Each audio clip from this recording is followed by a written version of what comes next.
అంటే నన్ను కుటుంబం నుండి దూరం చేసినామని చెప్పి దూరం చేయాలని చెప్పి చేసినటువంటి కుట్రలో భాగంగానే నన్ను బీఆర్ఎస్ పార్టీ నుండి సస్పెండ్ చేయడం జరిగింది.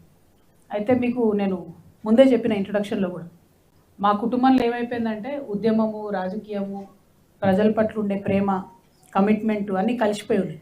సో రాజకీయం వేరు, కుటుంబం వేరు, పార్టీ వేరు, ఉద్యమం వేరు అని చూసే పరిస్థితి లేదు. ఇవాళ నా తల్లిదండ్రుల నుండి నన్ను దూరం చేసినా కూడా నేను నా మరో కుటుంబం అనుకునే తెలంగాణ కుటుంబం కోసమే పనిచేస్తాను. ఒక ఆడబిడ్డగా నాకు డెఫినెట్గా బాధ ఉంటుంది కదా బ్రదర్. నేను జైల్లో ఉన్నప్పుడు కూడా నా పిల్లల కన్నా ఎక్కువ నేను మిస్ అయింది, బాధపడ్డది మా మదర్ గురించి, ఆమె హెల్త్ గురించి. ఇప్పుడు మదర్ ఫాదర్ నుంచి నన్ను దూరం చేసి కొంతమంది శునకానందం పొందుతుండొచ్చు. కాకపోతే నాకు ఇంకో పెద్ద కుటుంబం ఉన్నది. ఆ కుటుంబం యొక్క బాగోగులు చూసుకోవడానికి, ఆ కుటుంబం యొక్క సమస్యలు అడ్రస్ చేయడానికి, అంటే నాతో అంత అవుతుందా అన్ని సమస్యలు అడ్రస్ చేస్తానంటే చేయలేకపోవచ్చు.